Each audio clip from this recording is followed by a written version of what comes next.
ये सब कुछ कनिका ने किया है। कनिका ने मुझे फंसाया है। मैंने कुछ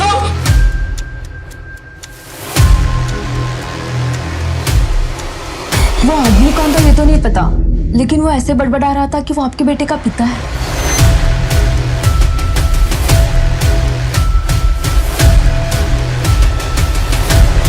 बिल्कुल भी चालाकी मत करना प्लीज। ये तो मेरे बेटे को बचाने के चक्कर में एक बेटी को अपने बाप पे गोली चलानी पड़ेगी।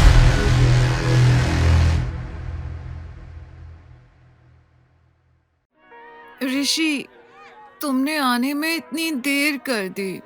नव्या ने नशे में लड़खड़ाती आवाज में कहा। चंडीगढ़ के सबसे बड़े होटल में आज नव्या की बैचलरेट पार्टी थी। पिंक गाउन में खुले बालों के साथ लेटी नव्या अपने प्यार का नाम ले रही थी। ऋषि, उसे महसूस हुआ कि ऋषि की उंगलियां उसके बालों में घूम रही हैं। कुछ देर बाद उसकी आंखें पूरी तरह से बंद हो गईं और वो कब सो गई उसे पता भी नहीं चला। अगली सुबह जब रूम की डोर बेल बजी तो नव्या ने नींद भरी आवाज में कहा, ऋषि, देखो ना दरवाजे पर कौन है। नव्या का सिर इतना भारी था कि उसकी उठने की हिम्मत नहीं हो रही थी। अगले ही पल फिर से डोरबेल की आवाज आई। लगातार डोरबेल बजने की वजह से नव्या ने अपनी आंखें खोली। तभी अचानक से नव्या का ध्यान सामने पड़े कपड़ों पर गया। खुद की और कमरे की अस्त व्यस्त हालत देखकर नव्या ने घबरा कर खुद से कहा, मैं यहाँ कल रात ऋषि के साथ। उसे याद आया कि शादी तक वो ऋषि के साथ कुछ नहीं करना चाहती थी, लेकिन कल रात वो खुद को रोक नहीं पाई। उसने अपना सिर पकड़ा और फिर से कहा, ऋषि, कहाँ हो तुम? देखो दरवाजे पर कौन है। कुछ देर तक उसने ऋषि का इंतजार किया, पर जब वो नहीं आया तो नव्या खुद ही दरवाजा खोलने के लिए उठ गई। जैसे ही उसने दरवाजा खोला, उसके पैर लड़खड़ा गए। ऋषि को अपने सामने खड़ा देखकर उसके होश उड़ गए और उसके मुंह से निकला, तुम बाहर क्या कर रहे हो? नव्या को समझ नहीं आ रहा था कि अगर ऋषि उसके सामने खड़ा था तो कल रात उसके साथ कमरे में कौन था। वो फटी हुई आंखों से ऋषि को देखे जा रही थी, जो हाथ में बुके लिए उसके सामने खड़ा था। ये तुम्हारी क्या हालत है नव्या? आई थॉट तुम्हारी बैचलरेट पार्टी खत्म हो गई है तो हम लंच के लिए बाहर चलें, पर तुम। इतना कहकर ऋषि कमरे के अंदर आ गया। नव्या की सांसें डर के कारण तेज चल रही थीं। ऋषि बिस्तर की हालत और उस पर पड़ी एक जेंट्स टाई देखकर समझ गया था कि कल रात क्या हुआ होगा। तुम कल रात? इससे पहले कि नव्या कुछ कहती, ऋषि ने गुस्से में बुके नव्या के मुंह पर फेंक दिया। डोंट यू डेयर, अपनी जुबान से मेरा नाम भी मत लेना। ऋषि ने गुस्से में तमतमाते हुए कहा। उसकी आंखों से मानो आग बरस रही थी। 2 दिन में हमारी शादी है और तुम यहाँ किसी और के साथ? धोखेबाज! ऋषि ने कहा और वहां से पैर पटकते हुए बाहर निकल गया। नव्या चिल्लाते हुए उसके पीछे भागी। ऋषि, मेरी बात सुनो, मेरा यकीन करो, मैंने कुछ गलत नहीं किया है। जरूर कोई गलत फहमी हुई है ऋषि।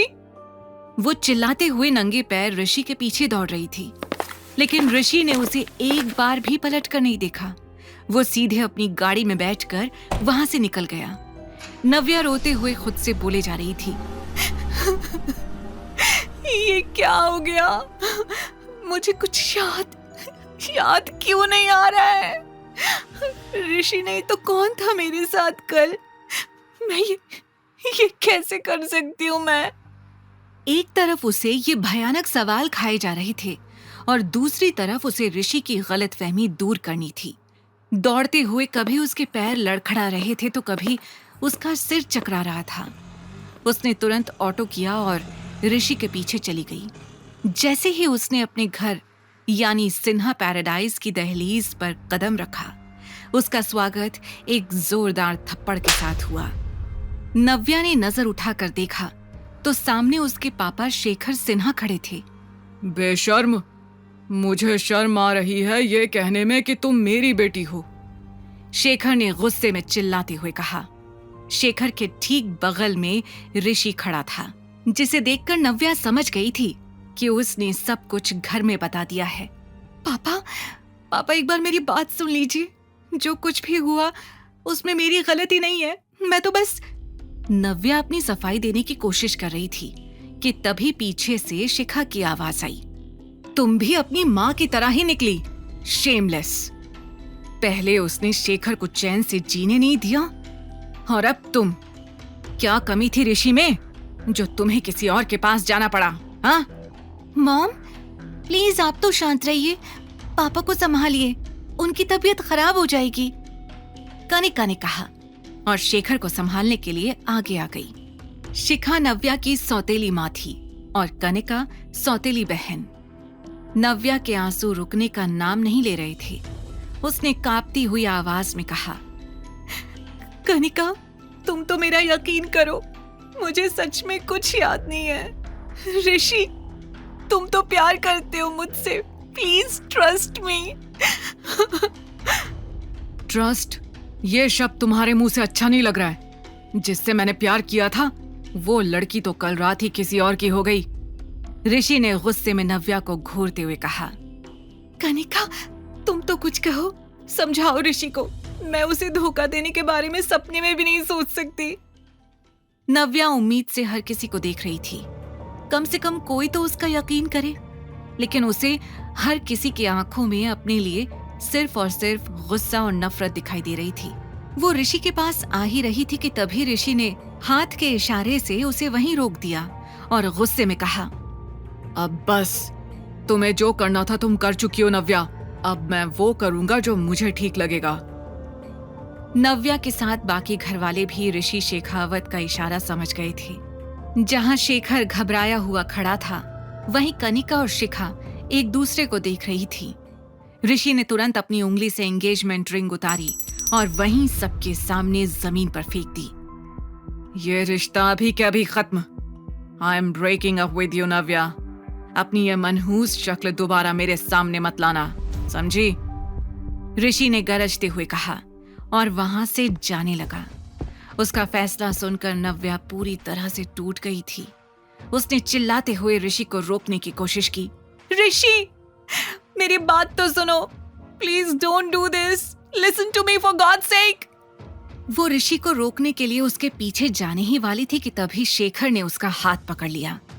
खबरदार जो उसके पीछे जाने की कोशिश भी की तो अब उससे जो भी कहूंगा मैं कहूंगा।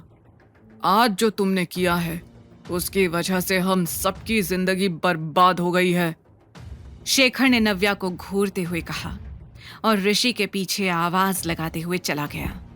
ऋषि बेटा, मेरी बात तो सुनो। नव्या का रो रो कर बुरा हाल हो गया था। शेखर के जाते ही शिखा और कनिका एक दूसरे को देखकर मुस्कुरा रही थी और उसके बाद शिखा भी शेखर के पीछे चली गई। नव्या रोते हुए जमीन पर गिर गई। उसे यकीन नहीं हो रहा था कि एक ही रात में उसकी पूरी दुनिया बदल गई थी।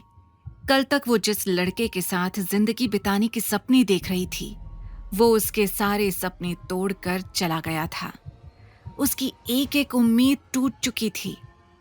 मैंने कुछ नहीं किया, कोई तो मेरा यकीन करो, मुझे सच में कुछ याद नहीं है। मुझे सच में लगा कि मैं ऋषि के साथ हूँ। नव्या रोते हुए बोले जा रही थी। तभी उसने देखा कि कनिका अब भी उसके पास खड़ी थी। वो तुरंत उठकर कनिका के पास गई और बड़ी उम्मीद के साथ उसने कहा, कनिका तुम तो मेरा यकीन करो, मैं प्यार करती हूँ ऋषि से। तुम पापा को समझाओ, पापा ऋषि को समझाएंगे तो वो जरूर समझ जाएगा। नव्या कनिका से अपने प्यार को पाने की गुहार लगाई जा रही थी, लेकिन कनिका एक टक नव्या को देखे जा रही थी। उसके होंठों पर हल्की सी स्माइल थी और नव्या को इस हाल में देखकर उसका दिल खुशी से गदगद हो रहा था। कनिका कुछ तो बोलो, तुम करोगी ना पापा से बात? पापा तुम्हारी बात जरूर मानेंगे। नव्या लड़खड़ाते हुए बोले जा रही थी, पर कनिका मुस्कुराते हुए नव्या को देख रही थी। नव्या अपनी बहन का रिएक्शन देखकर शॉक्ड रह गई। कनिका ने नव्या का हाथ अपने कंधे से हटाया और मुस्कुराते हुए कहा, मैं क्या बात करूं दीदी, मैं जानती हूं कि तुमने कुछ गलत नहीं किया है, क्योंकि जो कुछ भी किया है वो मैंने किया है। कनिका की ये बात सुनकर नव्या के पैरों तले जमीन खिसक गई। वो फटी हुई आंखों से कनिका को देखे जा रही थी। इससे पहले कि नव्या कुछ पूछ पाती, कनिका ने बड़ी चालाकी से कहा, हाँ, बिल्कुल सही सुना आपने। ये सब कुछ मैंने ही किया है। कल रात जिस कमरे में तुम थी, वहां ऋषि नहीं, कोई और था। पर ये मत पूछना कि कौन, क्योंकि ये मैं भी नहीं जानती। इतना कहकर कनिका जोर जोर से हंसने लगी। मैंने ये सब इसलिए किया क्योंकि मुझे ऋषि से शादी करनी है। कनिका ने मुस्कुराकर नव्या को आंख मारते हुए कहा। नव्या ये बर्दाश्त नहीं कर पाई। उसने चिल्लाते हुए कनिका का कॉलर पकड़ लिया और कहा, हाउ डेयर यू! तुम ऐसा सोच भी कैसे सकती हो? हाँ?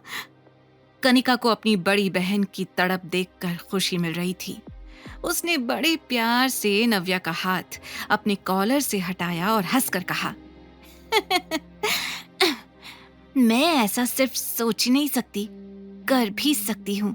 और देखो, मैंने जो सोचा वो करके दिखा दिया। ऋषि को हमेशा हमेशा के लिए तुमसे दूर कर दिया। अब वो जिंदगी भर कुंवारा रह लेगा, लेकिन तुम्हारी तरफ पलटकर कभी नहीं देखेगा। नव्या को अब भी यकीन नहीं हो रहा था कि उसकी अपनी बहन ने उसके साथ इतना बड़ा धोखा किया था। बचपन से तुम्हें हर चीज मुझसे अच्छी मिली है, कपड़े, गैजेट्स, एजुकेशन, सब कुछ। तुम हमेशा मुझसे आगे रही, पर अब बस ये रेस यहीं पर खत्म। मुझे जो करना था वो मैं कर चुकी हूँ। अपनी बहन को इतना नीचे गिरते हुए देखकर नव्या गुस्से से हाँफ रही थी। वो अपने गुस्से पर काबू नहीं कर पाई और उसने कनिका के पास जाकर रोते हुए कनिका को एक के बाद एक थप्पड़ मारने शुरू कर दिए। तुम मेरे साथ ऐसा कैसे कर सकती हो? कैसे? मेरे प्यार को छीन लिया तुमने। कनिका ने अपने हाथों से खुद का बचाव करने की बहुत कोशिश की, फिर जोर जोर से चिल्लाने लगी, मॉम, डैड! कनिका की आवाज सुनकर शेखर और शिखा भागते हुए बाहर आ गए। शेखर ने नव्या को पकड़कर पीछे किया और शिखा कनिका को संभालने लगी। मेरी बेटी को छूने की हिम्मत कैसे हुई तुम्हारी? शिखा ने चिल्लाकर पूछा। सब कुछ इसने किया है पापा, कल इसी ने मुझे वहां फंसाया। नव्या अपनी बात पूरी कह पाती उससे पहले ही शेखर ने चिल्लाकर कहा, चुप, बिल्कुल चुप, अब एक भी शब्द और नहीं। देखो अपनी बेटी की हरकतें। एक तो शेखावत परिवार के सामने हमारी इतनी बेइज्जती करवा दी, ऊपर से माफी मांगने के बजाय मेरी बेटी पर हाथ उठा रही है। शिखा ने आग में घी डालते हुए कहा। शेखर गुस्से से तमतमाते हुए नव्या को घूर रहा था। पापा, आप मेरी बात तो सुनिए। नव्या ने बोलने की कोशिश की, पर शेखर ने उसे बीच में रोककर कहा, अभी के अभी निकल जाओ इस घर से। सिन्हा परिवार से अब तुम्हारा कोई रिश्ता नहीं है। ये सुनकर नव्या सन्न रह गई थी। उसके हाथ पैर ठंडे पड़ गए थे। पापा, उसके मुंह से निकला, मेरी अब से सिर्फ एक ही बेटी है, शिखा, इसे कुछ पैसे दे देना। भारी गले से शेखर ने कहा और वहां से चला गया। नव्या के पास भी अब बोलने के लिए कुछ नहीं बचा था। उसे समझ नहीं आ रहा था कि उसके साथ ये क्या हो गया था। कभी वो अपने आप को कोस रही थी तो कभी अपनी किस्मत को, पर उसे समझ आ गया था कि अब आगे का सफर उसे अकेले ही तय करना था। वो रोते हुए अपने कमरे में गई और अपना सामान लेकर घर से निकल गई। उसे आखिरी बार बाय कहने तक के लिए कोई नहीं आया था। उधर दिल्ली के सबसे बड़े ऑफिस के कैबिन में आहूजा इंडस्ट्रीज का मालिक अविनाश आहूजा अपने असिस्टेंट के साथ बैठा था। अविनाश 27 साल का यंग हैंडसम बिजनेसमैन था, जिसकी एक झलक के लिए भी लड़कियां तरसती थीं। बिजनेस वर्ल्ड में उसकी काबिलियत के साथ उसके गुस्से की भी चर्चा होती थी। सर, ये बहुत बड़ा ट्रैप था सर। उसके असिस्टेंट शशांक ने घबरा कर कहा। तो तुम ये कह रहे हो कि मैं कल रात किसी लड़की के साथ था और उसके बारे में हमारे पास कोई इंफॉर्मेशन नहीं है? Are you out of your mind? Avinash ने गुस्से में चिल्लाते हुए कहा। शशांक ने डर से कांपते हुए कहा, सॉरी सर, हमने बहुत कोशिश की सर, लेकिन हम लड़की का चेहरा नहीं देख पाए। आगे की तरफ के सारे सीसीटीवी बंद है। सिर्फ ये दिखाई दिया कि एक लड़की ने दूसरी लड़की को आपके कमरे में भेजा था। इतना कहकर शशांक ने अविनाश को सीसीटीवी वीडियो दिखाया जिसमें सब कुछ पीछे से दिख रहा था। अविनाश सीसीटीवी वीडियो देखकर शॉक्ड था। कुछ देर सोचने के बाद उसने कहा, उस होटल से सारे एविडेंस मिटा दो। किसी को पता नहीं चलना चाहिए कि कल रात मैं वहां था। अगर मीडिया में यह खबर फैल गई तो मेरी रेपुटेशन के लिए बिल्कुल ठीक नहीं होगा। शशांक ने तुरंत हाँ में सिर हिलाया और अपने काम के लिए तेजी से निकल गया। अविनाश और शशांक ने उस लड़की की आइडेंटिटी पता करने की बहुत कोशिश की जो उस रात अविनाश के साथ थी, लेकिन उनके हाथ कुछ भी नहीं आया था। इस बात को 6 साल बीत चुके थे। नव्या और अविनाश दोनों ही इस बात से अनजान थे कि उस रात वो किसके साथ थे। दोनों ही अपनी अपनी जिंदगी में आगे बढ़ चुके थे। 6 साल तक नव्या ने काफी परेशानियां झेली, पर उसके साथ एक ऐसी खुशी थी जिसने उसकी हर मुश्किल को आसान कर दिया था। उसने अब अकेले उस खुशी के साथ जीना सीख लिया था। पर आज कई सालों के बाद उसके फोन पर एक कॉल आया। जैसे ही उसने फोन उठाकर आवाज सुनी, वो दंग रह गई। ये कॉल किसी और का नहीं बल्कि शेखर का था। नव्या, अभी के अभी चंडीगढ़ वापस आ जाओ, शेखर ने सीरियस आवाज में कहा। आखिर क्यों बुलाया था शेखर ने इतने सालों के बाद नव्या को वापस? कौन सा सहारा था नव्या के जीवन में? द रिटर्न के सारे एपिसोड्स को सुनने के लिए डिस्क्रिप्शन में दी लिंक से डाउनलोड करें पॉकेट FM ऐप।